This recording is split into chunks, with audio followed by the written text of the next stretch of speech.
ఉన్నటువంటి అనేక స్మరణ తోరణాలు ఆచార్య ఎన్జి రంగా గారి జాతీయ అంతర్జాతీయ సందర్శనలు, వారితో జరిగినటువంటి చర్చలు, అనేక అంశాలు, వారు చర్చించినటువంటి విషయాలు, అనేక అద్భుతమైన సందర్భాలు ఆ చిత్రపటాల్లో ఉన్నాయి. వాటిని ఒక్కసారి దర్శించి ఇక్కడకు రాబోతూ ఉన్నారు. వారు వచ్చేసిన వెంటనే మన సభా కార్యక్రమాన్ని ప్రారంభించుకోబోతూ ఉన్నాము.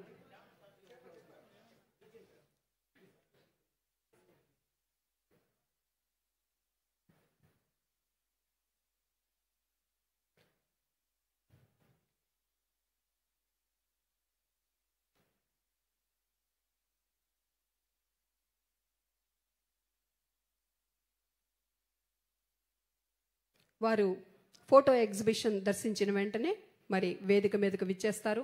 ఆ వెనువెంటనే జ్యోతి ప్రకాశన కార్యక్రమంతో మన కార్యక్రమాన్ని శుభారంభం చేస్తారు. ఆ తదుపరి మన అందరి పూజనీయులు శ్రీ ఆచార్య ఎన్జి రంగా గారి శిలా ప్రతిమకు పరిమళ భరిత పుష్పాలతోటి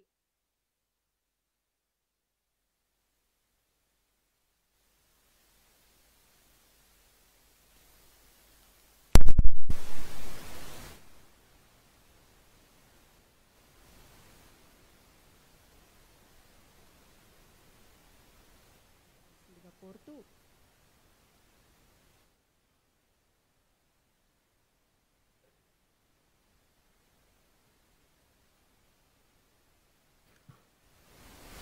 రైతు గుండె చప్పుడు వినగల నేత ఆయన రైతులకు చూపిన దారి, రైతు గౌరవాన్ని, హక్కులను చూపించినటువంటి ఒక రైతు సిరిగా వారి మాటలు, వారి ప్రయాణం కొనసాగింది.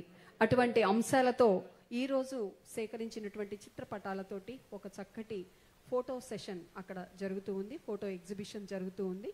వాటిని దర్శించి గౌరవ రాష్ట్ర ముఖ్యమంత్రి వర్యులు ఈ కార్యక్రమానికి విచ్చేయబోతూ ఉన్నారు.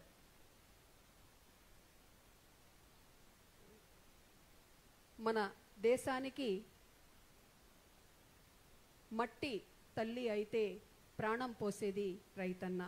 మన భూమికి ఆత్మగా నిలిచేటువంటి రైతు బంధం ఎంతో గొప్పది. అటువంటి నేలను మనం కాపాడుకోవాలి, మన రైతుని కాపాడుకోవాలి, మన ముందు తరాలను సైతం కాపాడుకోవాలి. ఇదే స్ఫూర్తితో రైతు కోసం కేవలం మాటలు మాత్రమే కాదు, జీవితం అంతా ఆదర్శంతో ప్రత్యక్ష అనుభవాలు అందిస్తూ నడిచినటువంటి నేత. ప్రతి రైతు సంతోషంగా ఉండాలి, ప్రతి నిండాలి. ఇదే Test 1, 2, 3. Mic test 1. Abhi okay na?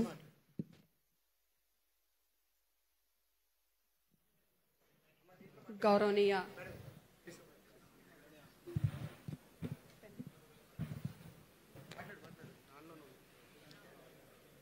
ఈనాటి ముఖ్యమైనటువంటి కార్యక్రమానికి తమ అమూల్యమైన సమయాన్ని వెచ్చించి విచ్చేస్తున్నటువంటి ప్రముఖులందరికీ మరొక్కసారి హృదయపూర్వక ఆహ్వానాన్ని తెలియజేసుకుంటున్నాము. తమ జీవితంలో ప్రతి క్షణాన్ని భారతదేశంలో ఉన్నటువంటి తన సోదర సోదరీమణుల కోసం ఒక వంశము, ఒక కులము, ఒక జాతి, ఒక మతము కాదు, ఒక ప్రాంతం కాదు, ప్రతి ఒక్కరికి అందాలనేటువంటి లక్ష్యంతో ముందుకు సాగుతూ ఉంది. ఈ కార్యక్రమానికి గౌరవనీయ రాష్ట్ర ముఖ్యమంత్రి వర్యులు, మనందరి ప్రియతమ నేత గౌరవనీయులు శ్రీ నారా చంద్రబాబు నాయుడు గారు విచ్చేశారు. వారికి హృదయపూర్వక స్వాగతాన్ని మనందరి కరతాళధ్వనులతో తెలియజేస్తున్నాము. అలాగే గౌరవనీయ రాష్ట్ర వ్యవసాయ శాఖ మంత్రులు వారు, గౌరవనీయులు మినిస్టర్ ఫర్ అగ్రికల్చర్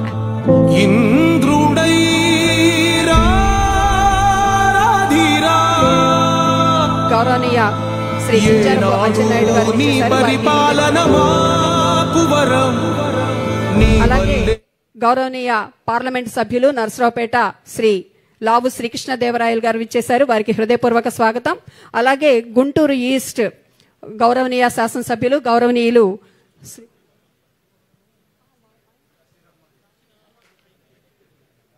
విచ్చేసినటువంటి గౌరవ శాసనసభ్యులందరికీ హృదయపూర్వక స్వాగతం. అలాగే గౌరవనీయ తాడికొండ శాసనసభ్యులు గౌరవనీయులు శ్రీ తెనాలి శ్రవణ్ కుమార్ గారికి హృదయపూర్వక ఆహ్వానం.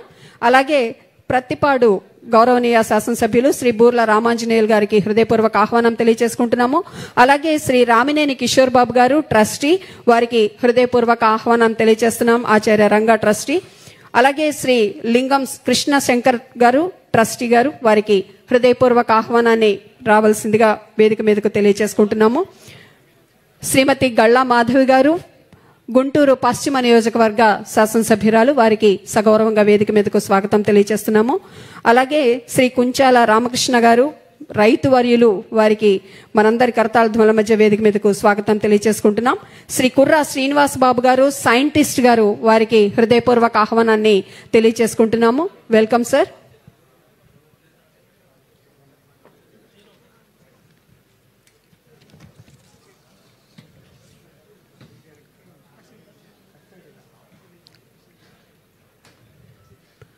ఆచార్య ఎన్జి రంగా 125వ జయంత్యుత్సవ వేడుకలను పురస్కరించుకుని మరొక్కసారి అందరికీ శుభాకాంక్షలు, శుభాభినందనలు తెలియజేస్తూ మొట్టమొదటగా సభా కార్యక్రమాన్ని జ్యోతి ప్రకాశనంతో ప్రారంభించవలసిందిగా గౌరవనీయ అతిథి వరేణ్యులందరినీ కూడా ఆహ్వానం తెలియజేసుకుంటున్నాము. నమస్తే సార్.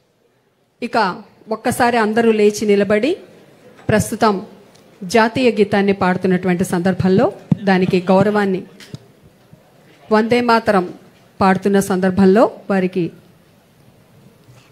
వందే మాతరం వందే మాతరం సుజలాం సుఫలాం మలయజ శీతలాం సస్యశ్యామలాం మాతరం వందే మాతరం శుభ్రజ్యోత్స్నా పులకితయామినీం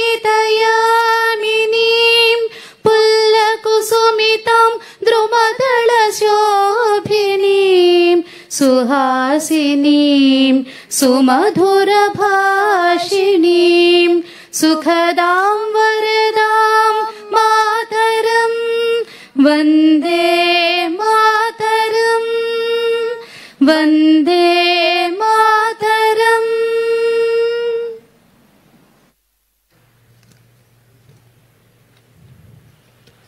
దయచేసి అందరూ ఆసీనులు కావాల్సిందిగా కోరుతూ మరి సమయాన్ని అనుకూలంగా మాట్లాడటానికి రావాల్సిందిగా గౌరవనీయ పార్లమెంట్ సభ్యులు గౌరవనీయులు శ్రీ లావు శ్రీకృష్ణదేవరాయలు గారిని స్వాగతం తెలియజేస్తున్నాను. Welcome sir.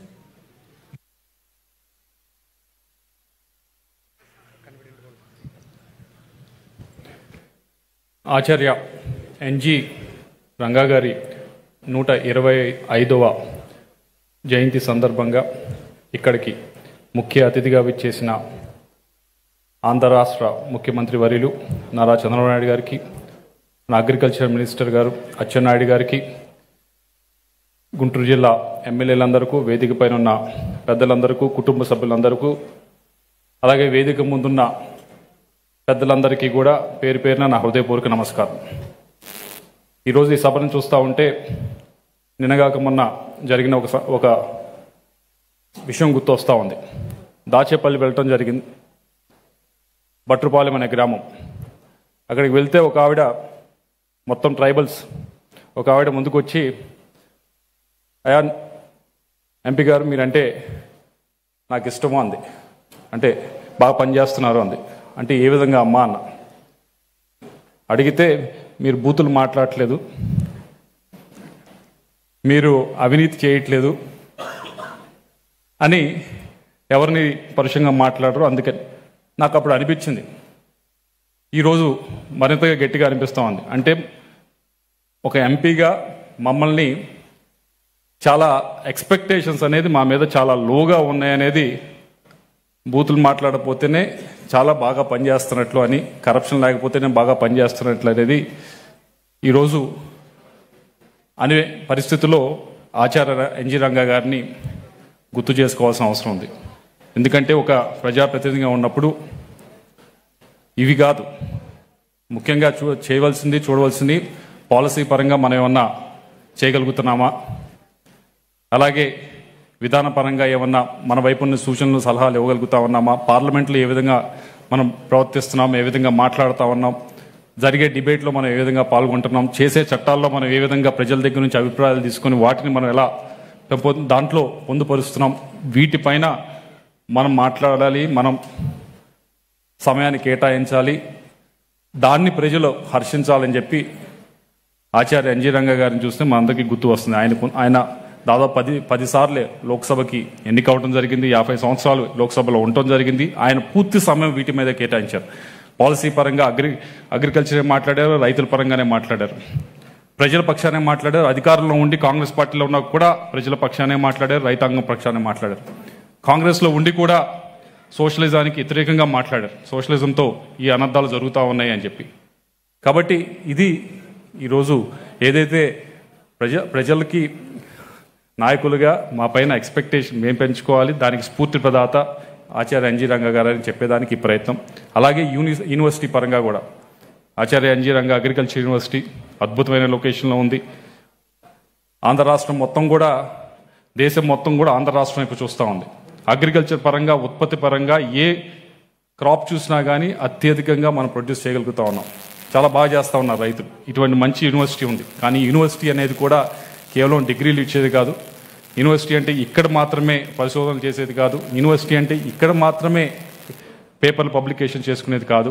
యూనివర్సిటీ అంటే దీని ద్వారా బయట ప్రజలకి, సామాన్య రైతులకి, వారికి ఏ విధంగా ఉపయోగం చేకూరుస్తున్నాం అనేది మనం ఆలోచించాల్సిన అవసరం ఉంది. ఆచార్య ఎన్జీ రంగా గారి పేరుతో యూనివర్సిటీ నడపబడుతూ ఉంది. ఆయన జయంతి సందర్భంగా ఈరోజు మనందరం కలుసుకున్నాం కాబట్టి ఇక్కడ ఉన్న ఆచార్యులకి, మరీ ముఖ్యంగా విద్యార్థులను కోరేది ఒకటే, రైతాంగ పరంగా ఏఐ వచ్చింది, ఏఐలో చేయలేనిది ఒక్కటే ఉంది. ఏమిటంటే రైతు చేసే పనిని మొత్తం పూర్తి స్థాయిలో ఏఐ చేయలేదు, కొంతవరకు చేయగలదు రైతు చేసే పని. కాబట్టి దాన్ని చేయాలి అంటే ఇటువంటి యూనివర్సిటీస్ మరింతగా ప్రజలకు దగ్గర అవ్వాలి, వారికి ఉన్న సమస్యలు, రైతులకున్న సమస్యల పైన అధ్యయనం చేయాలి, వాటిని పరిష్కరించడానికి ప్రయత్నించాలి అని కోరుతూ, మేము మా పరంగా మేము స్టాండర్డ్ పెంచుకోవాలి. ఆచార్య ఎన్జీ రంగా గారిని చూసుకున్నప్పుడు మీరు కూడా ఆచార్య ఎన్జీ రంగా గారి యూనివర్సిటీ పేరు మీద యూనివర్సిటీ నడుపుతున్న సందర్భంగా విద్యార్థులైతే కానీ, అలాగే అధ్యాపకులైతే కానీ మీరు కూడా మరింతగా పూర్తి స్థాయిలో పనిచేయాలని చెప్పి మనందరినీ కూడా కోరుతూ, నాకు ఈ అవకాశం ప్రసాదించిన ప్రతి ఒక్కరికి కూడా ధన్యవాదాలు తీసుకుని సెలవు తీసుకుంటాం.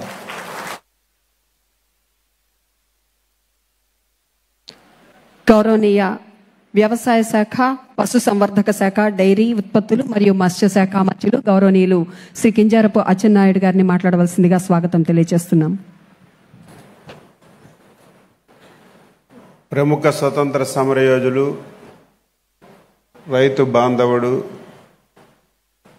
Best parliamentarian, Padmavibhushan doctor Ranga గారి 125వ జయంతి ఉత్సవాల కార్యక్రమాన్ని జరుపుకుంటున్నాం. ఈ కార్యక్రమానికి ముఖ్య అతిథి మనందరి అభిమాన నాయకులు, గౌరవ ముఖ్యమంత్రి గారు శ్రీ నారా చంద్రబాబు నాయుడు గారు, వేదిక పైన ఉన్నటువంటి ప్రజాప్రతినిధులు, అధికారులు, కుటుంబ సభ్యులు, కమిటీ ఆహ్వానం మేరకు ఈ ఉత్సవంలో పాల్గొన్నటువంటి సోదరిమణులు, పాత్రికేయ మిత్రులందరికీ పేరు పేరున హృదయపూర్వకమైనటువంటి నమస్కారాలు తెలియజేస్తున్నాను. రంగా గారి జీవితం రైతుల గురించి, రైతుల శ్రేయస్సు గురించి తప్పించిన విషయం మనందరం కూడా ఒకసారి గుర్తు చేసుకోవాలి.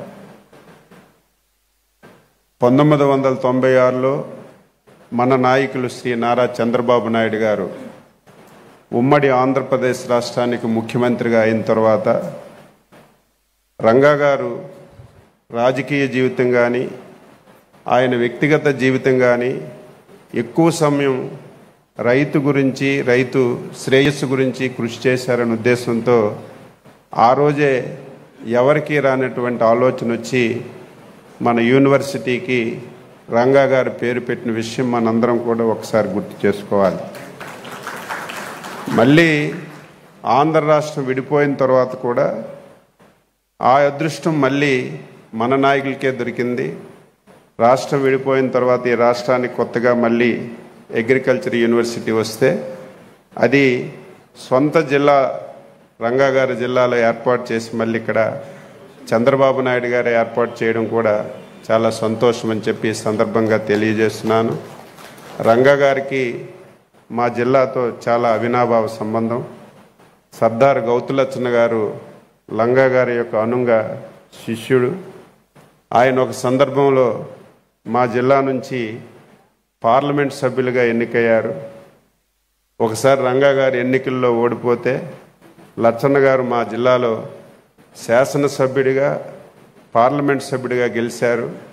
మా గురువు గారు ఓడిపోయారు. ఆయన తప్పనిసరిగా పార్లమెంట్లో ఉండాలనే ఉద్దేశంతో ఎంతమంది చెప్పినా సరే ఆయన పార్లమెంటుకి రాజీనామా చేసి రంగా గారికి అవకాశం ఇచ్చి గుంటూరు నుంచి శ్రీకాకుళం తీసుకొచ్చి రంగా గారిని పార్లమెంట్ సభ్యుడిగా చేసినటువంటి ఘనత మా జిల్లాకు కూడా దక్కడం మేము చాలా అదృష్టం అని చెప్పి తెలియజేస్తూ, వ్యవసాయం ఇప్పుడు ఒక ఛాలెంజ్గా తయారైంది. ఆ ఛాలెంజ్ను కూడా మనం అనుకూలంగా మార్చుకొని ముందుకెళ్ళాలి. అందులో మన ముఖ్యమంత్రి గారు అనునిత్యం రైతు బాగుండాలి, వ్యవసాయం బాగుండాలి, మళ్ళీ వ్యవసాయం ప్రతి ఒక్కరు కూడా ఆనందంగా చేసే విధంగా మనం తయారు చేయాలని అనునిత్యం కూడా ప్రయత్నం చేస్తున్నాం. పాత విధానాలు కాకుండా కొత్త విధానాలు తీసుకోవడం. ఈరోజు టెక్నాలజీ కూడా వచ్చింది. టెక్నాలజీని కూడా వ్యవసాయానికి జోడించడం. యాంత్రీకరణ వచ్చింది. యాంత్రీకరణ కూడా వ్యవసాయానికి జోడించి తక్కువ పెట్టుబడితో రైతుకి ఎక్కువ లాభం వచ్చే విధంగా మనందరం కృషి చేయాలి. తయారు చేసినటువంటి ఉత్పత్తులు కూడా క్వాలిటీగా ఉండాలి. ఈరోజు అత్యంత ప్రాధాన్యత క్వాలిటీకి ప్రతి ఒక్కరు ఇస్తున్నారు కాబట్టి క్వాలిటీ ఉత్పత్తుల్ని మనం పండించే విధంగా వ్యవసాయ యూనివర్సిటీ సైంటిస్టులు, అదేవిధంగా చదువుకున్నటువంటి విద్యార్థులు కూడా క్లాస్ రూములకే కాకుండా ఇప్పుడు ఫీల్డ్లోకి వెళ్ళి రైతులకు చైతన్యపరిచి మరింత చక్కగా వ్యవసాయాన్ని తీర్చిదిద్దడానికి రంగా గారి పేరు మీద ఉన్నటువంటి యూనివర్సిటీ అన్ని విధాల ముందుకు వెళ్ళాలని చెప్పి కోరుతూ మరొకసారి రంగా గారికి 125వ జయంతి శుభాకాంక్షలు తెలియజేస్తూ ఆయన ఆత్మకి శాంతి కలగాలని చెప్పి కోరుతూ అందరికీ నమస్కరిస్తూ సెలవు తీసుకుంటున్నాం. జై హింద్. ధన్యవాదాలు సార్. ప్రస్తుతం మరి ఆధునిక రాజ్యాంగ సంస్థలు అనేటువంటి పుస్తక ఆవిష్కరణ గౌరవనీయ పెద్దలందరి చేతుల మీదుగా జరగబోతూ ఉంది. భారత రాజ్యాంగం ప్రపంచంలోనే ఒక గొప్పదైనటువంటి రాజ్యాంగానికి ప్రతీకగా నిలిచింది. అయితే భారత రాజ్యాంగానికి ముందు అనేక దేశాలు సందర్శించారు, అనేక విషయాలు సేకరించారు, అనేక అంశాలను ప్రస్తావించారు.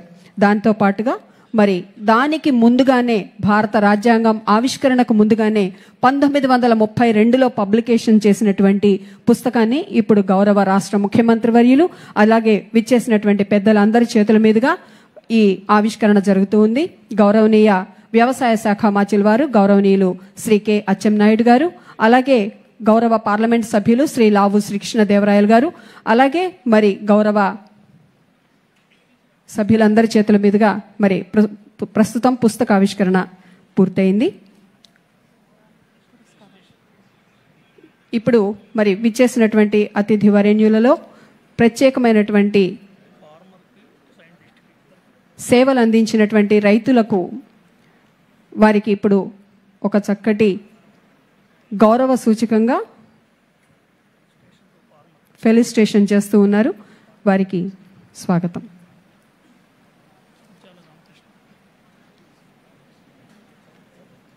గౌరవనీయులు శ్రీ కుంచాల రామకృష్ణ గారు రైతుగా అనేక విశిష్టమైనటువంటి కార్యక్రమాలు చేపట్టారు. వారికి గౌరవ రాష్ట్ర ముఖ్యమంత్రి వర్యుల వారుగా వారి చేతుల మీదుగా పురస్కారాన్ని అందిస్తూ ఉన్నారు. అలాగే ఒక గొప్ప శాస్త్రవేత్తగా శ్రీ కుర్రా శ్రీనివాస బాబు గారు మరి అనేక విశిష్టమైనటువంటి ఇన్వెన్షన్స్ చేశారు. వారికి కూడా ఇప్పుడు ఒక చక్కటి పురస్కారాన్ని అందిస్తూ ఉన్నారు.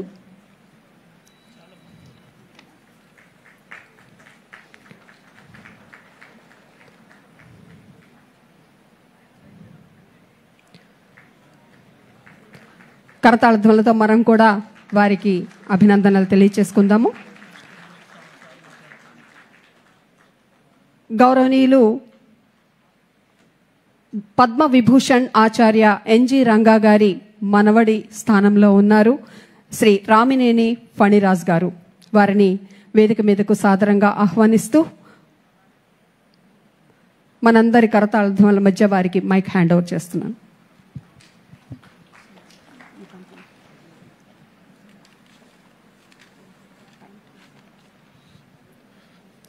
Namaskaram.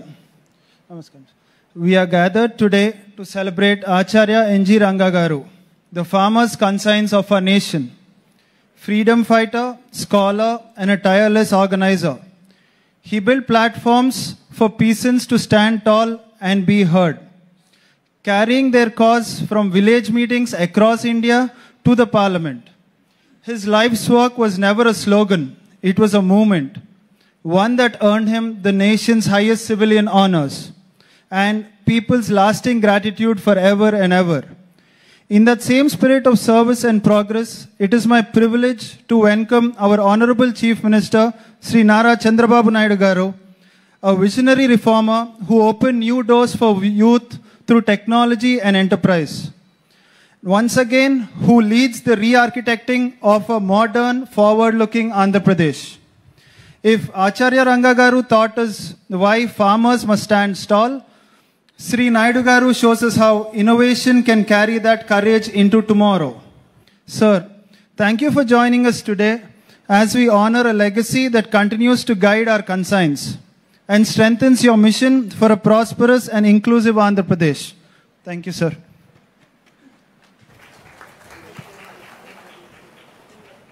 గౌరవనీయ రాష్ట్ర ముఖ్యమంత్రి వర్యుల వారు శ్రీ నారా చంద్రబాబు నాయుడు గారిని వారి అమూల్యమైన సందేశంతో ఈ కార్యక్రమానికి స్వాగతం తెలియజేస్తూ వారిని మాట్లాడవలసిందిగా కోరుతున్నాము.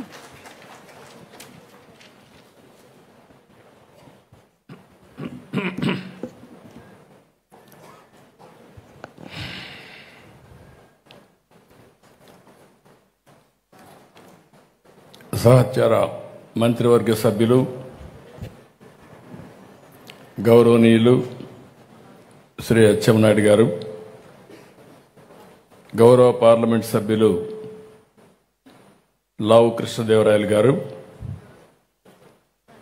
రంగా గారి మనోడైనటువంటి N G Ranga trust member Ramineni Krishnababu గారు, కిషోర్ బాబు గారు,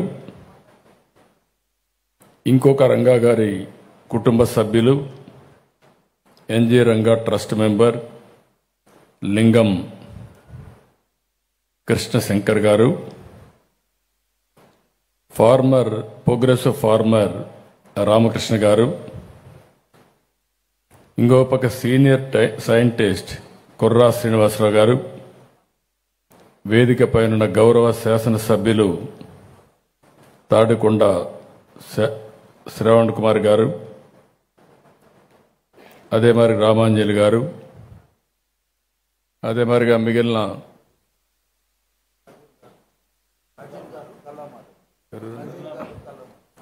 మాధవ్ గారు, నజీర్ గారు, కలెక్టర్ గారు, రంగా గారి కుటుంబ సభ్యులు, ఈరోజు ఈ కార్యక్రమానికి వచ్చినటువంటి సోదరి సోదరుమండలందరికీ నమస్కారాలు, అభినందనలు, శుభాభినందనలు. ఈరోజు మనందరం కూడా ఒక మంచి కార్యక్రమానికి ఇక్కడ సమావేశం అయ్యాం.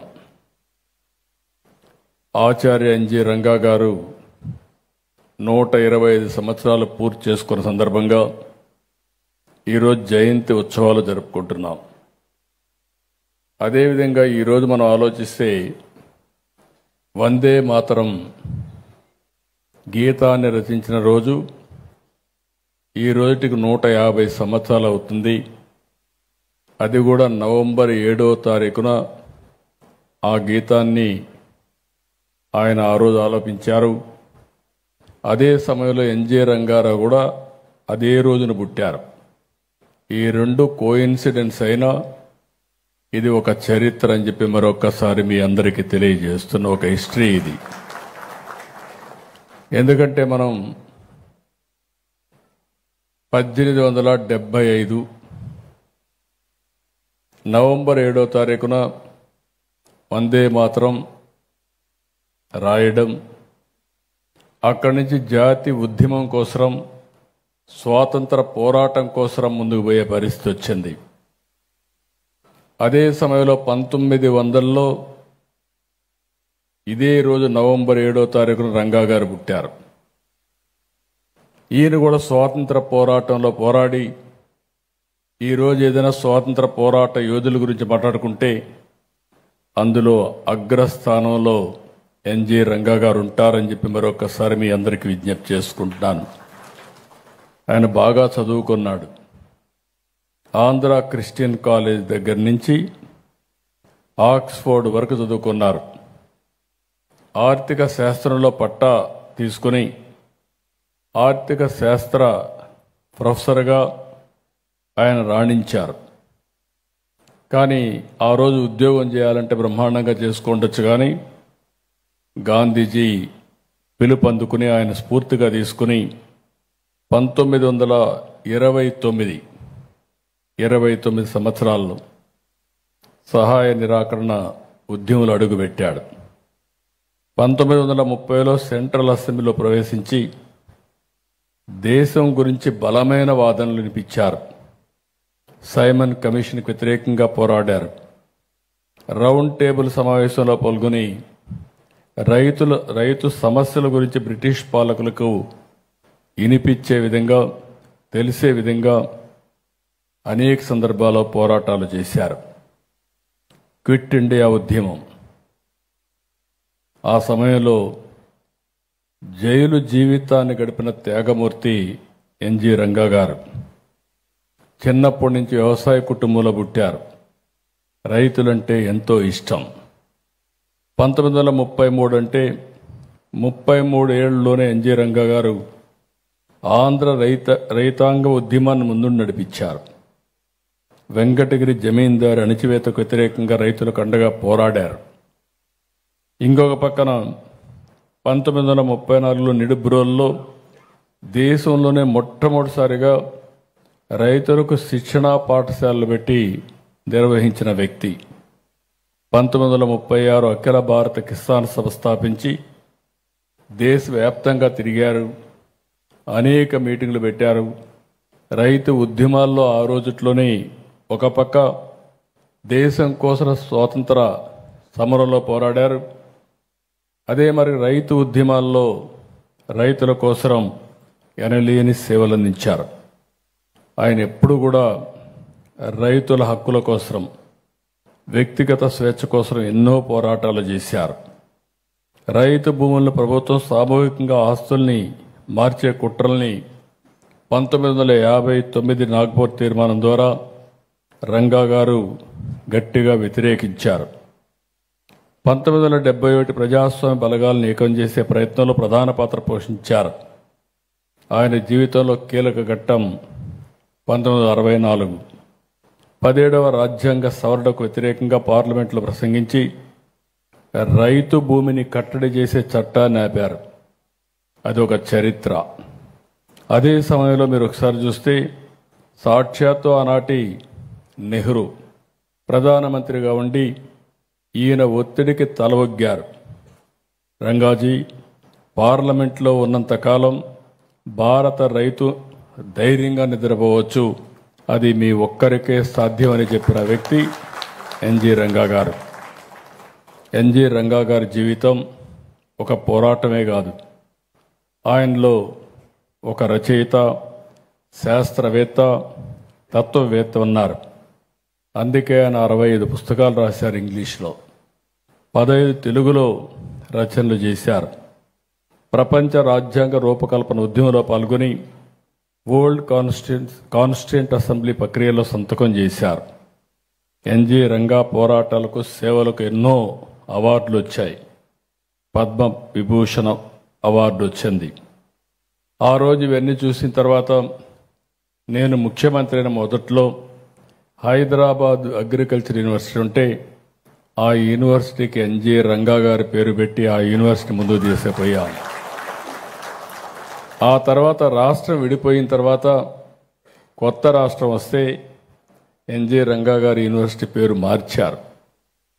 అప్పుడు నేను ఆలోచించి ఇది సెంట్రల్ గవర్నమెంట్ శాంక్షన్ చేస్తే ఇక్కడ యూనివర్సిటీ పెట్టి మళ్ళీ రంగా గారి పేరు పెట్టింది ఆ రోజున్న ప్రభుత్వం, తెలుగుదేశం ప్రభుత్వం అని చెప్పి కూడా నేను మీకు తెలియజేస్తున్నా. ఇది ఎందుకు చేసామంటే ఇవన్నీ కూడా ఒక నాయకుడికి మనం ఇవ్వాల్సిన గౌరవం, ఒక భావితరాలకు ఒక స్ఫూర్తినిచ్చే విధంగా మనం ముందుకు పోవాల్సిన అవసరం ఉంది. ఈరోజు ఆయన్ని చూస్తే 50 సంవత్సరాలు సుదీర్ఘంగా, అంటే గిన్నీస్ రికార్డులు కూడా ఎక్కారు. ఏకైక పార్లమెంట్ మెంబర్, జీవిత కాలంలో 50 సంవత్సరాలు పార్లమెంట్ మెంబర్గా ఉన్న వ్యక్తి ఎన్జి రంగా గారు. ఆయన సుదీర్ఘ రాజకీయ జీవితంలో ఎలాంటి ఆరోపణలు లేవు. ఇంకొక పక్కన పదవులు కూడా కోరుకోలేదు. తెనాలి, చిత్తూరు, శ్రీకాకుళం, గుంటూరు ఎక్కడి నుంచి పోటీ చేసినా, ఏ పార్టీలో పోటీ చేసినా గెలుపు ఎన్జి రంగా గారిది అయిందంటే అది ప్రజానాయకుడి యొక్క గొప్పతనమని మరొక్కసారి మీ అందరికీ విజ్ఞప్తి చేస్తున్నాను. అందుకే 1995లో రంగా గారు మనకందరికీ దూరం అయ్యారు. నాకు కూడా కొంత అనుబంధం ఉంది. నేను ఎంఏ ఎకనామిక్స్ చేసి రూరల్ డెవలప్మెంట్ మీద పిహెచ్డి చేయాలనుకుంటే అప్పటి వరకు ఉండే నాయకుల్లో గ్రామీణ ప్రాంతానికి రీసెర్చ్ చేసిన వాళ్ళు కానీ వాళ్ళ ఆర్థిక పరిస్థితులు అధ్యయనం చేసిన వారు చాలా తక్కువ. అందులో ఎన్జి రంగా గారు ముందుంటే నేను ఆయన స్ఫూర్తిదాయకమైన ప్రసంగాలన్నీ తీసుకొని, ఆయన చేసినట్టన్నీ కూడా తీసుకొని నేను ఆ రోజు నా పిహెచ్డి కూడా దోహదం చేసే విధంగా ప్రయత్నం చేశానని చెప్పి కూడా నేను మీకు తెలియజేస్తున్నా. అలాంటి మహనీయుడు ఎన్జి రంగా గారు. అయితే ఆ రోజు ఆయన చేసిన పోరాటం మనం చూసాం. అనేక పోరాటాలు చేశారు. ఓసారి మనం విన్నాం, స్వాతంత్రం కోసం పోరాడే సమయంలో భార్యాభర్తలు ఎంత ఆదర్శంగా ఉంటారనే ఎన్జి రంగా గారు ఒక ఉదాహరణ. ఎన్జి రంగా గారు, భారతీదేవి గారు ఆయన సతీమణి, ఇద్దరు కూడా ఆలోచించుకుని పిల్లలు పుడితే దేశం కోసం పోరాటంలో వెనకబడిపోతామన్న ఉద్దేశంతో ఎలాంటి అటాచ్మెంట్ ఉండకూడదని పిల్లలు వద్దనుకొని జీవించిన ఆదర్శ మూర్తులు ఎన్జి రంగారావు గారు. ఆ తర్వాత దత్తత తీసుకున్నారు నాగేశ్వరరావు గారిని. నాగేశ్వరరావు గారు దత్తత తీసుకుంటే నేను 1878లో ఎమ్మెల్యే అయినప్పుడు, మంత్రి అయినప్పుడు ఆయన కూడా మంత్రిగా పనిచేశాడు. అది ఈ కుటుంబంతో నాకుండే అనుబంధం అని చెప్పి కూడా నేను మీకు తెలియజేస్తున్నా. ఈరోజు మనందరం గుర్తుపెట్టుకోవాల్సింది, రైతుల ఇబ్బందులు స్వాతంత్రం కంటే ముందు ఉన్నాయి, మళ్ళీ ఇప్పుడు కూడా ఉన్నాయి. ఈ రెండు విషయాలు మనం బేరే చేసుకోవాల్సిన అవసరం ఉంది. అందుకే ఈ ప్రభుత్వం ఎప్పుడు కూడా తెలుగుదేశం ప్రభుత్వం, ఇప్పుండే ఎన్డీఏ ప్రభుత్వం రైతుల సంక్షేమం కోసం కట్టుబడి ఉన్నాం. ఇలాంటి మహనీయుల యొక్క స్ఫూర్తిని అనునిత్యం మనం గుర్తుపెట్టుకోవాల్సిన అవసరం, బాధ్యత మనందరిపైన ఉంది. అందుకే ఈరోజు మీరు చూస్తే నేను కూడా ఒక రైతు కుటుంబంలో వచ్చాను. అందరం రైతు కుటుంబం నుంచే పైకి వస్తాం, కానీ చాలామంది రైతుల గురించి మర్చిపోతూ ఉంటాం. అట్లా కాకుండా అందుకే నేను ఒక మాట అన్నాను, రైతులకు తెలివితేటలు లేక కాదు, అయితే రైతులు ఎల్లప్పుడూ కూడా వేరే వాళ్లకు తిండి పెట్టాలని ఓసారి చదువు కూడా మానేసి భూమిపైన ఆధారపడి దేశానికి తిండి పెట్టే ఏకైక వ్యక్తి రైతు అని చెప్పి కూడా నేను మీకు తెలియజేస్తున్నా. అయితే ఈరోజు నేను ముఖ్యమంత్రిగా ఉన్నప్పుడు చూశాను, నేను ఆ రోజు ఒకే మాట చెప్పాను, రైతులంతా కూడా వ్యవసాయం చేయాలి, అదే సమయంలో రైతు పిల్లలు కూడా తక్కువైన వాళ్ళు కాదు, వాళ్ళని చదివిస్తే ప్రపంచాన్ని శాసించే శక్తి ఉంది, తెలివితేటలున్నాయని నిరూపించడం కోసం ఐటీని ప్రోత్సహించి రైతులు, రైతు కూలీల్ని, వాళ్ళ పిల్లల్ని బాగా చదివించమని ప్రోత్సహించాను.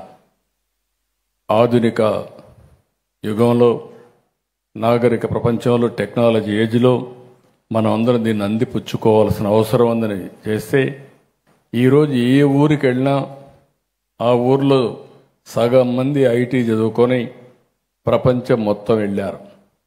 25 సంవత్సరాల సమయం. 25 సంవత్సరాల సమయంలో మీరు చూస్తే ప్రపంచంలో ఆ దేశంలో ఉండే వాళ్ళకంటే ఎక్కువ ఆదాయాన్ని సంపాదించే ఏకైక వ్యక్తులు తెలుగు రాష్ట్రాల నుంచి వచ్చినటువంటి రైతు పిల్లలు, రైతు కూలీల పిల్లలని చెప్పి కూడా నేను మీకు తెలియజేస్తున్నా. అయితే ఈరోజు మనందరం గుర్తుపెట్టుకోవాల్సింది, మన రాష్ట్రంలో, మన దేశంలో ఇంకా రైతు సమస్యలు ఉన్నాయి. ఈ విషయం అందరం గుర్తుపెట్టుకోవాల్సిన అవసరం ఉంది. అదే సమయంలో ఇలాంటి ఒక స్ఫూర్తినిచ్చే మీటింగ్ నుంచి రైతులందరికీ కూడా విజ్ఞప్తి చేస్తున్నాం. ఈరోజు రైతులందరూ టెక్నాలజీ అందిపుచ్చుకోవాలి. వ్యవసాయ ఖర్చులు గణనీయంగా పెరిగిపోయినాయి. అందుకే ఎన్జీ రంగా ట్రస్ట్ కూడా పెద్ద ఎత్తున ఖర్చులు తగ్గించి రైతుల ఆదాయాన్ని పెంచడానికి ఏమేం చేయాలనో వాళ్ళు కూడా ప్రయత్నం చేస్తున్నారు. ఇంకొక పక్కన యూనివర్సిటీస్ కానీ ఇవన్నీ ఉన్నాయి. వీళ్ళు కూడా చాలా పెద్ద ఎత్తున రీసెర్చ్ చేయాల్సిన అవసరం ఉంది. అందుకే ఈరోజు రైతును అన్ని విధాలా బాగు చేయడం కోసం ఈ ప్రభుత్వం పనిచేస్తున్నాం. వ్యవసాయానికి పెద్దపీట వేసాం. ఇంకొక పక్క మీరు ఒక్కసారి చూస్తే ఎప్పుడు కూడా రైతుకు ఆదాయం పెరగాలంటే ఖర్చులు తగ్గాలి, ఉత్పత్తి పెరగాలి, అప్పుడే ఆదాయం పెరిగే పరిస్థితి వస్తుంది. అందుకే మొన్న కూడా మీరు చూస్తే ఎప్పుడు తెలుగుదేశం పార్టీ అధికారం ఉన్నా రైతు సంక్షేమం కోసం పనిచేస్తున్నాం. ఎప్పుడు కూడా తలసరి ఆదాయం కానీ, ఇంకొక పక్కన ఏదైతే అగ్రికల్చర్ జిఎస్టిపి కాంట్రిబ్యూషను ఎప్పుడూ తెలుగుదేశం వస్తే ఎక్కువగా ఉంటుంది. ఈ సంవత్సరం మీరు చూస్తే 14-19 5 వ్యవసాయ రంగం జిఎస్టిపిలో 16.6% పెరిగింది క్యుములేటివ్గా 5 ఏళ్లు చూస్తే. ఆ తర్వాత అది 10%కు తగ్గిపోయే పరిస్థితి వచ్చింది. మళ్ళీ ఈరోజు 2024-25 15.45%కి పెంచాం. అంటే ఇవన్నీ కూడా మనం చూసినప్పుడు ఎక్కడికక్కడ ఈ యొక్క జిఎస్టిపి పెరిగినప్పుడు రైతు కూడా ఆదాయం పెరిగే పరిస్థితి వస్తుంది. అదే మరి ఈరోజు మీరు చూస్తే 23-24 ఖరీఫ్లో రబీలో చూస్తే 48 లక్షల ధాన్యాన్ని కొనుగోలు చేసి 6,000 కోట్లు మాత్రం ఇచ్చి 1,674 కోట్ల రూపాయలు బకాయిలు పెట్టి వెళ్ళిపోతే రైతులు రోడ్డు మీదకి వచ్చినా పట్టించుకోకపోతే వస్తానే అవన్నీ క్లియర్ చేశాం. 24-25లో 55,79,000 టన్నుల ధాన్యాన్ని 12,857 కోట్లు కొని దగ్గర మీరు చూస్తే రైతులందరూ కూడా 8 లక్షల మందికి రైతులకి 24 గంటలు డబ్బులు పే చేశాం. ఈరోజు కూడా ఒకటే ఆమె ఇస్తున్న ఆర్థిక ఇబ్బందులున్నాయి, సమస్యలున్నాయి. 5 ఏళ్ళు రాష్ట్ర ఆర్థిక వ్యవస్థే కాకుండా అన్ని వ్యవస్థలు విచ్ఛిన్నం అయిపోయినాయి. చాలా సమస్యల సుడిగుండంలో ఉన్నాం. అయినా కూడా రైతుకు అన్యాయం జరగకూడదు, ఇబ్బంది రాకూడదనే ఉద్దేశంతో 24 గంటల్లో వాళ్ళ యొక్క పంట తీసుకున్న 24 గంటల్లో డబ్బులు వాళ్ళ అకౌంట్లో వేసే బాధ్యత ఈ ప్రభుత్వం తీసుకుంటున్నామని చెప్పి కూడా నేను మీకు తెలియజేస్తున్నా. ఆ రోజు రైతు భరోసా కింద 7,500 ఇస్తే ఈరోజు ఇబ్బందులున్నా 14,000 చేశాం. ప్రభుత్వం గవర్నమెంట్ ఆఫ్ ఇండియా 6,000 ఇస్తుంది, 2 కలిపితే 20,000 రూపాయలు ఇస్తున్నాం. మొన్నని 3,174 కోట్ల రూపాయలు అన్నదాత సుఖీభవ కింద రైతు అకౌంట్కి వేసాం. ఇంకొక పక్కన మీరు ఒకసారి చూస్తే కౌలు రైతులు కూడా ఇటీవల వరదలు వస్తే నష్టపోయింది కౌలు రైతు కాబట్టి నేరుగా అతనికి ఇచ్చే ఇన్పుట్ సబ్సిడీ అంతా నష్టపరిహారం అంతా కౌలు రైతుకే ఇచ్చామని చెప్పి కూడా నేను మీకు తెలియజేస్తున్నా. నిన్ను కూడా మీరు చూసినప్పుడు ఎక్కడికక్కడ వరదలు వచ్చినప్పుడు, విపత్తులు వచ్చినప్పుడు రైతును ఆదుకోవడానికి అన్ని విధాలా ముందుకు పోతున్నాం. ఎక్కడా ఎవ్వరికీ ఇబ్బంది లేకుండా చేయడం కోసం మనం కార్యక్రమాలు చేసే పరిస్థితికి వచ్చాం. ఈరోజు ఇంకొక పక్కన మీరు చూస్తే దగ్గర రైతులందరికీ ఆ రోజు 20,000 రూపాయలు ఎప్పుడన్నా నష్టం వస్తే హెక్టార్కి ఇస్తే, వైఎస్ఆర్ కాంగ్రెస్ పార్టీ వస్తానే 17,000 తగ్గిస్తే నేను వచ్చిన వెంటనే అది 25,000కు పెంచామంటే అది రైతు ప్రభుత్వం కాబట్టి ఇది సాధ్యమైంది. పంటల బీమా కూడా కావాలని మాట్లాడే పరిస్థితి వస్తున్నారు. 5 ఏళ్లు పంటల బీమా కట్టకపోతే 3 ఏళ్లు రాష్ట్ర వాటా బీమా ఎగ్గొట్టిందని కేంద్ర మంత్రి శివరాజ్ సింగ్ చౌహాన్ అయితే పార్లమెంట్లో చెప్పాడు. కానీ ఈ ప్రభుత్వం వస్తానే రైతులకు బీమా కట్టాం, 95% కట్టాం. 12వ తారీఖు నవంబర్ లోపల మిగిలిన 5% కట్టి ఏ రైతుకు ఇబ్బంది లేకుండా బీమా ఇప్పించే బాధ్యత కూడా ఈ ప్రభుత్వం తీసుకుంటామని చెప్పి నేను మీకు తెలియజేస్తున్నా. రైతుకు ఎక్కడ కూడా గిట్టుబాటు ధర పడిపోయినప్పుడు అనేక సందర్భాల్లో రైతాంగం ఇబ్బందులు పడుతున్నారు. దీనికోసం మామిడికి 260 కోట్ల రూపాయలు వాళ్ళకి గిట్టుబాటు ధర ఇచ్చాం, అదనంగా ఇచ్చాం. పొగాకు 273 కోట్లు ఖర్చు పెట్టి వాళ్ళని ఆదుకున్నాం. కోకోకి 14 కోట్లు ఇచ్చాం. కాఫీకి 50 కేజీలు చొప్పున ఎకరానికి 5,000 రూపాయలు, మిర్చికి 130 కోట్లు ఖర్చు పెట్టాం. ఇది కాకుండా ఇంకా మీరు చూస్తే టమాటాకు 12 కోట్లు, ఉల్లి దెబ్బతింటే ఒక హెక్టార్కి 50,000 రూపాయలు చొప్పున 100 కోట్లు ఖర్చు పెట్టే పరిస్థితికి వచ్చాం. రాయలసీమ కరువు ప్రాంతంలో డ్రిప్ ఇరిగేషన్ ఆపేస్తే మళ్ళీ ఈరోజు డ్రిప్ ఇరిగేషన్ ఇస్తున్నాం. 100కి ఎస్సీ ఎస్టీ రైతులైతే 100% ఇస్తున్నాం. మిగిలిన వాళ్ళందరికీ 50 నుంచి 90% ఇచ్చే పరిస్థితికి వచ్చాం. నేను ఒకటే ఆలోచిస్తున్నా, రైతాంగానికి కూడా విజ్ఞప్తి చేస్తున్నా. ఓసారి మీరు కొంతమంది కౌలు రైతులు కూడా ఎక్కువ భూమి తీసుకోవడం, కౌలు చేయడం, అప్పులు ఎక్కువ చేయడం, అప్పులు తీర్చలేక ఆత్మహత్యలు కూడా చేసుకునే పరిస్థితికి వస్తున్నారు. ఇలాంటివి వచ్చినప్పుడు ఎంత చేయగలుగుతామో అంతే చేయడం, ఏ రైతు కూడా అధైర్యపడద్దని చెప్పి మరొకసారి విజ్ఞప్తి చేస్తున్నా. ఓసారి ఇబ్బందులు వస్తాయి, ఇబ్బందులు వచ్చినప్పుడు ధైర్యంగా ఫేస్ చేయాలి తప్ప ఆత్మహత్యలు చేసుకోవడం పరిష్కారం కాదు. ఈ విషయం కూడా రైతాంగం మొత్తం గుర్తుపెట్టుకోవాల్సిన అవసరం ఉంది. ఈ ప్రభుత్వం చాలా స్పష్టంగా ఉన్నాం. మీకు ఒకటే విజ్ఞప్తి చేస్తున్నాను, ప్రతి ఒక్క విషయంలో కూడా మీకు అండగా ఉంటాం. రైతులకి పావలా వడ్డీకే రుణాలు ఇప్పించడం కోసం దానికి కూడా బడ్జెట్లో డబ్బులు పెట్టాం. ఇలాంటి కార్యక్రమాలే కాకుండా ఏ రైతు కూడా ఇబ్బంది పడకుండా ఉండడానికి ఏమేం చేయాలో అన్ని కార్యక్రమాలు చేస్తున్నాం.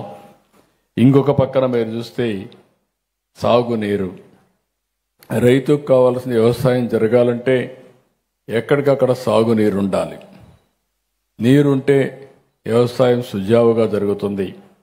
అందుకని ఈ సంవత్సరం నాకు చూసినప్పుడు ఈ ప్రభుత్వం తీసుకున్న అన్ని జాగ్రత్తల వల్ల మైన్ ఇరిగేషన్ ట్యాంకులు కానీ, మీడియం ఇరిగేషన్ ట్యాంకులు కానీ, అదే మరిగా మేజర్ ఇరిగేషన్ రిజర్వాయర్స్ కానీ అన్నిట్లో నీళ్లు పెట్టే పరిస్థితికి వచ్చాం. 95% ట్యాంకుల్లో రిజర్వాయర్లు నీళ్లున్నాయంటే దగ్గర 1100 టీఎంసీ నీళ్లు మనం జలాశయాల్లో పెట్టుకోవాల్సి వస్తే దగ్గర 1000 టీఎంసీ నీళ్లు జలాశయాల్లో ఉన్నాయంటే అది తెలుగుదేశం ప్రభుత్వం, ఎన్డీఏ ప్రభుత్వం తీసుకున్న జాగ్రత్త, చొరవ అని చెప్పి కూడా నేను మీకు తెలియజేస్తున్నా. ఒకప్పుడు రిజర్వాయర్ అన్నీ కూడా ప్రమాదంలో ఉండేటివి, కనీసం గేట్లు కూడా మెయింటైన్ చేయలేని పరిస్థితికి వచ్చారు. ఈరోజు ఎక్కడ చూసినా ఏ ప్రాజెక్టుకు కూడా డబ్బులు ఖర్చు పెట్టి ముందు జాగ్రత్తగా మెయింటైన్ చేస్తున్నాం. నేను ఒకటే ఆలోచిస్తున్నాను, రాష్ట్రానికి ఒకప్పుడు 2 సమస్యలు ఎక్కువ ఉండేటివి. నేను కూడా సుదీర్ఘ రాజకీయాలు నేను చూశాను. రాయలసీమ మొత్తం ఎక్కడికక్కడ కరువు, ఓసారి నీళ్లు లేకుండా కనీసం తాగడానికి నీళ్లుండవు. 10 సంవత్సరాలు పంటేస్తే 8 సంవత్సరాలు ఎండిపోయే పరిస్థితి.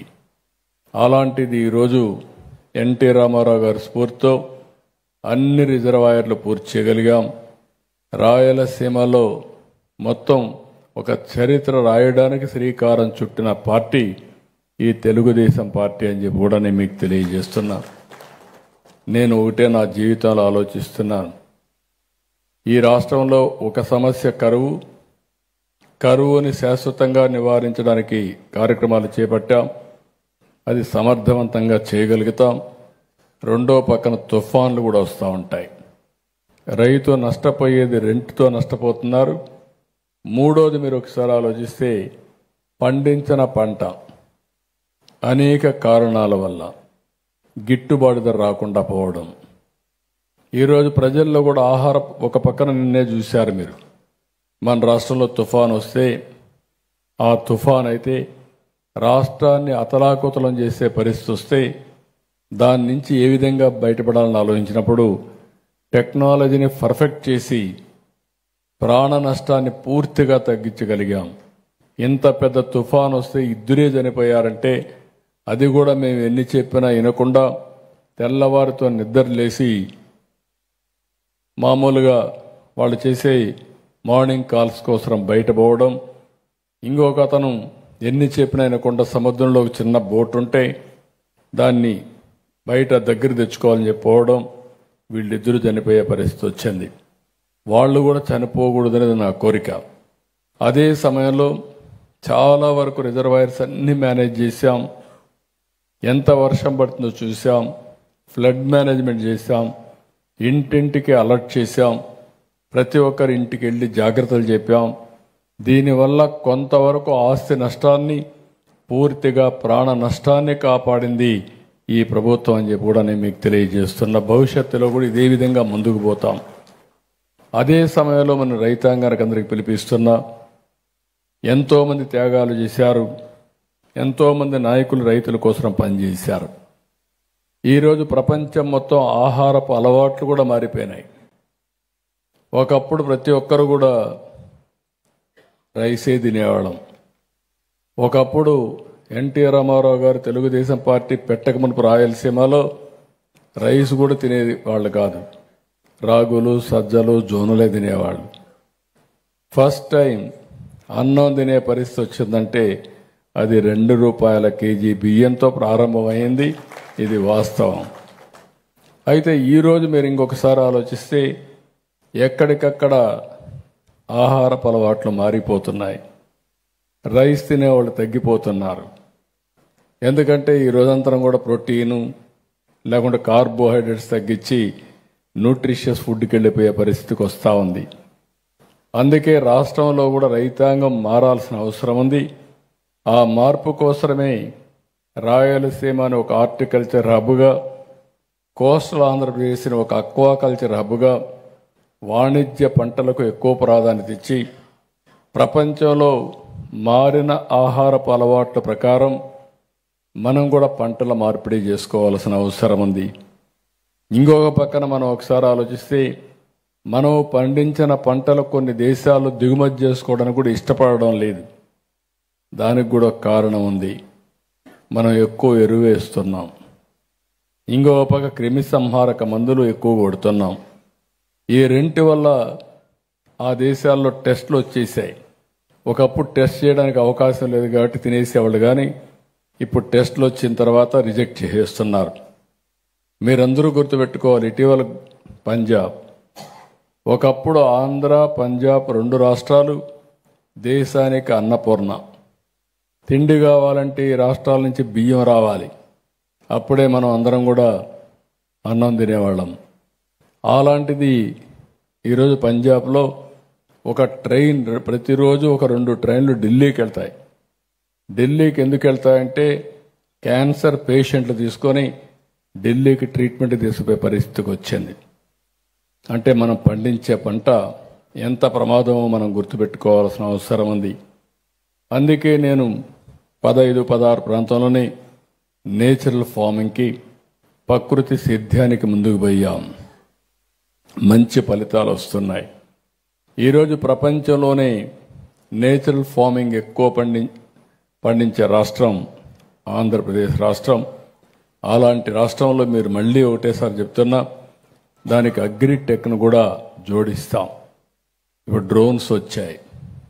డ్రోన్స్ వల్ల మీరు ఒకసారి చూస్తే అవసరమైతేనే ఈ యొక్క పురుగు మందు వాడతాం, అవసరం లేకపోతే వాడాల్సిన అవసరం లేదు.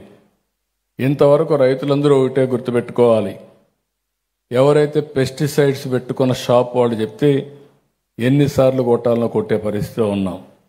పురుగు ఉందా లేదా చూడంగానే అలవాటు ప్రకారం 4-5 సార్లు 5-6 సార్లు కొట్టే పరిస్థితికి వస్తూ ఉంది. ఇవన్నీ కూడా మనలో చైతన్యం రావాలి. టెక్నాలజీ వచ్చింది.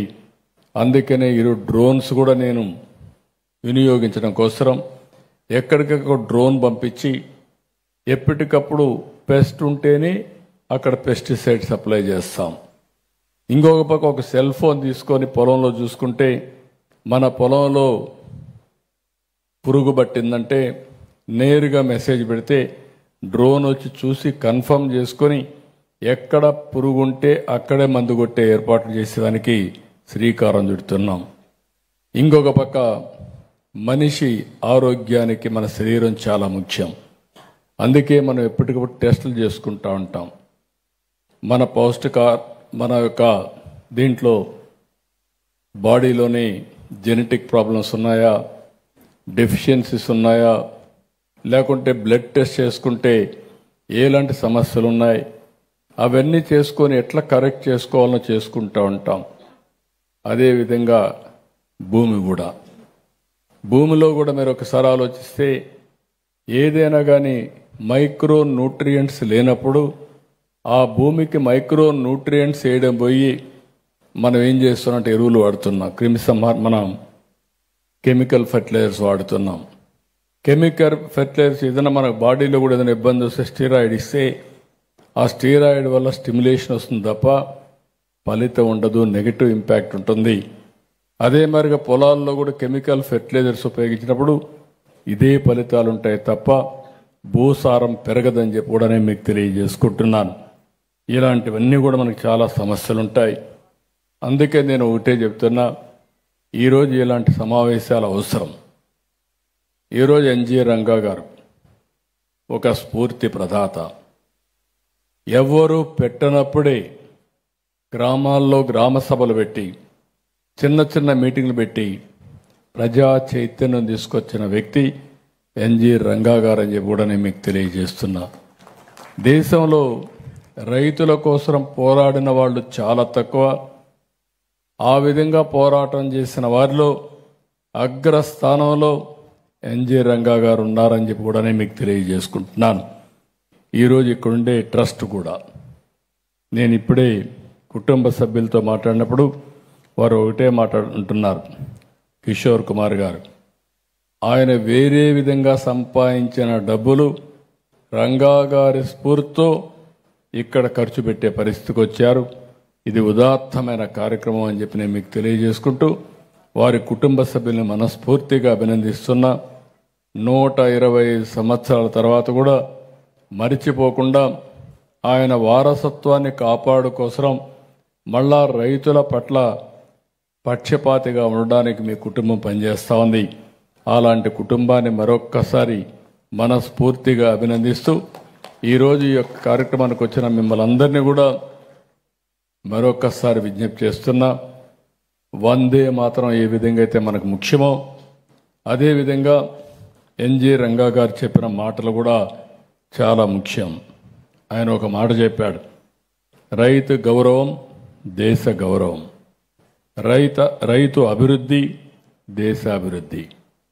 ఆ రోజు చెప్పిన ఆ మాట శాశ్వతంగా గుర్తుంటుంది. ప్రతి ఒక్కరు కూడా దీన్ని గుర్తుపెట్టుకొని మన వంతు బాధ్యతగా మనం పనిచేయాల్సిన అవసరం అని చెప్పి తెలియజేసుకుంటూ మరొకసారి ఎన్జీ రంగా గారికి నా నివాళులర్పిస్తూ మనందరం కూడా ఆయన చూపించిన దారిలో నడుస్తామని చెప్పి మరొకసారి హామీ ఇస్తూ అందరికీ నమస్కారాలు. జై హింద్, జై హింద్.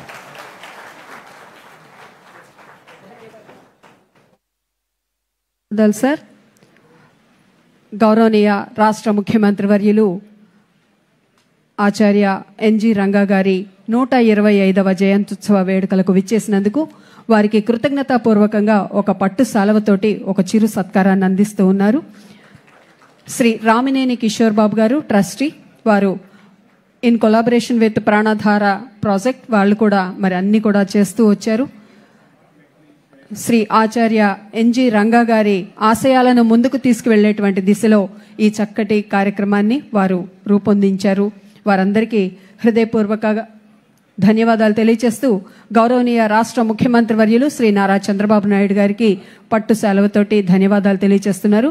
అలాగే మరి ఈ కార్యక్రమానికి విచ్చేసినటువంటి గౌరవనీయ అగ్రికల్చర్ మినిస్టర్ గారు శ్రీ కింజారపు అచ్చెన్నాయుడు గారికి కృతజ్ఞతాపూర్వకంగా ధన్యవాదాలు తెలియజేస్తూ గౌరవనీయ పార్లమెంట్ సభ్యులు గౌరవనీయులు శ్రీ లావు శ్రీకృష్ణదేవరాయలు గారికి హృదయపూర్వక నమస్సులు తెలియజేస్తూ అలాగే ఈ కార్యక్రమానికి విచ్చేసినటువంటి గౌరవనీయ గట్టెక్కించే నాయకుడిప్పుడు ఒకటే ఒకటే ఒకటే జాతికి ప్రగతిని తెచ్చే పాలకుడిప్పుడు అతడే అతడే అతడే. గడ్డం గట్టెక్కించే నాయకుడిప్పుడు ఒకటే ఒకటే ఒకటే జాతికి ప్రగతిని తెచ్చే పాలకుడిప్పుడు అతడే అతడే అతడే. సూర్యునిలాగా చీకటి చీల్చి చంద్రునిలాగా వెన్నెలనిచ్చి అందరికీ అభివృద్ధిని తెస్తాడే చంద్రబాబు నాయుడే. ఒకే ఒక నాయకుడే. గడ్డం గట్టెక్కించే నాయకుడిప్పుడు ఒకటే ఒకటే ఒకటే జాతికి ప్రగతిని తెచ్చే పాలకుడిప్పుడు అతడే అతడే అతడే.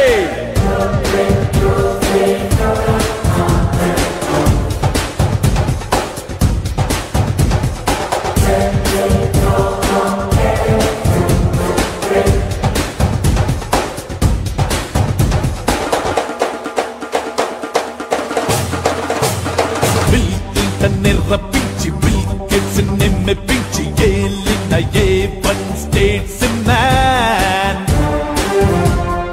అందరికి చెరువైన హైటెక్ ముఖ్యమంత్రి పొలిటీషియన్స్ లోన మిస్టర్ క్లీన్. దేశంలోని సీఎంలంతా దేశు చంద్రబాబు అంటే కేంద్రంలోని నేతలంతా అవార్డిచ్చి అభినందిస్తే అన్ని రంగాలందు మార్పులెన్నో తెచ్చాడే. ఉద్యోగాలకి వ్యాపారాలకి వృద్ధిని ఇచ్చాడే.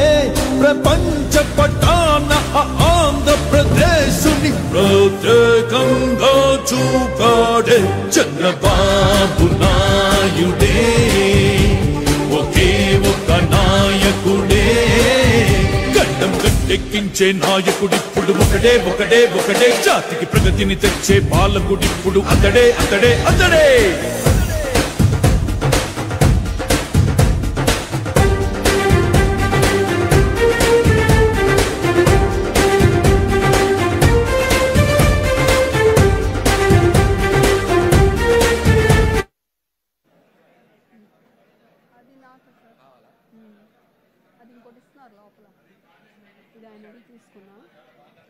Thank you so much. చెప్పండి. వ్యక్తిగత ఆస్తి అని